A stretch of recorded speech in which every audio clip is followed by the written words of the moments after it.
Doom: The Dark Ages on Xbox Series S versus X versus PS5 versus PS5 Pro. This is the day one release on Game Pass, so if you have Game Pass, play it on Xbox. That includes the PC version as well as cloud saves between Xbox consoles and Windows. This is perhaps the biggest release on Game Pass this year, but it's not an Xbox exclusive. I think Xbox exclusivity is pretty much over. PlayStation owners are going to get all the future Xbox Studio releases on day one. The game's 77.6 gigabytes on Xbox Series S and X and 84.7 gigabytes on PlayStation. It's a single player game. Just like all the big games these days, the physical disc doesn't have any data on it. You're going to need an internet connection to download all those gigabytes. Loading times are up next. Going from dashboard to continuing the game is similar on all four consoles. The PlayStation 5 takes about 45 seconds, Series X takes 47 seconds, and the Series S takes about 48 seconds. Keep in mind, Xbox does have quick resume, and that should take only about 10 to 15 seconds to resume your game. Visually, this game isn't anything groundbreaking. It's decent, the newest first-person shooter, but not necessarily the best looking one.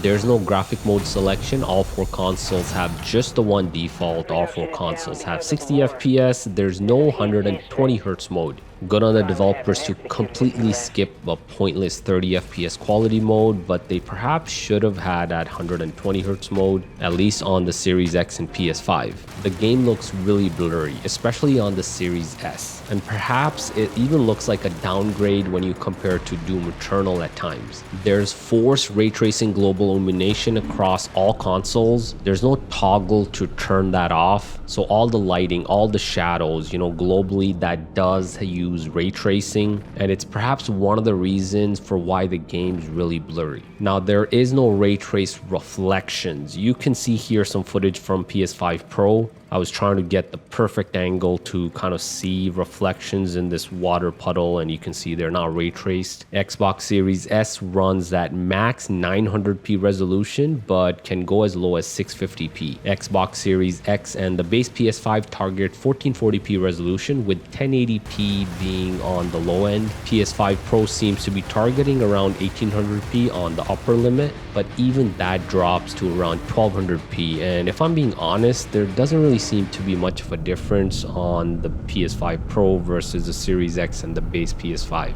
The game does have that PS5 Pro Enhanced badge, but honestly, it looks identical on all three consoles here. So in summary, the graphics on the Series S are noticeably blurrier, but the other three consoles, the Series X, base PS5, and the PS5 Pro, look pretty much the same. I guess where you can maybe see the PS5 Pro advantage is if you were kind of to zoom into the image like I've done here. You can sort of try going through this footage, pausing it at times. It is 2 times zoomed, and maybe then you'll notice maybe a little bit of a difference where the PS5 Pro is just slightly sharper. But I mean, come on, if you have to zoom in, pause the image, and just to kind of see that very small difference, it's not really worth it. Now let's talk about the frame rate. I'm glad the developers put a priority on 60 FPS, even though the image quality does seem to suffer quite a bit. There are some performance issues with this one though. Xbox Series S sticks to a locked 60 FPS most of the game, but when the action gets heavy, there are a lot of drops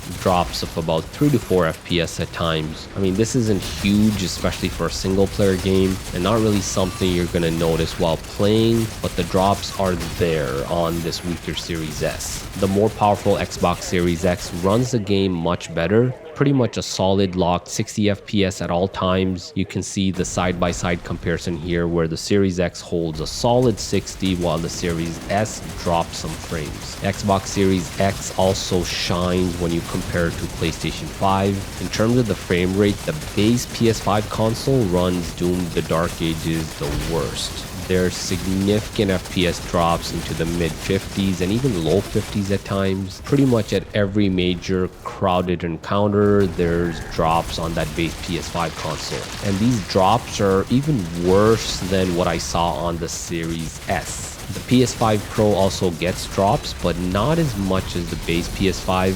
So as you can see, Series X outperforms the PS5 Pro here as well, staying at a solid lock 60 FPS, while the two PS5 consoles drop frames. In fact, Xbox Series X is really the only console that delivers a solid lock 60 FPS. While the Series S comes in second place in terms of that stability, PS5 Pro is in third place in terms of that FPS stability, and the base PS5 console is last place when it comes to having the lowest average frame rate. As I said before, there's no graphic settings for quality or performance mode, but the game does have a few other graphic settings. Perhaps the most useful one is field of view. You can toggle the field of view between 90 and 120. 90, which is the lowest, is in fact the default though. If you do change this setting, make sure you reload the game from the menu or start your last checkpoint, and that's really the only way for the changes to take effect. If you don't do that, I mean, those changes don't even occur. It just kind of stays the same. And all of the four consoles, including the Series S and the PS5 Pro, have that field of view setting. I was curious to see if you change the field of view to the highest versus the default lowest, does it change the performance? Well, from my test, the higher field of view does not negatively affect the FPS performance.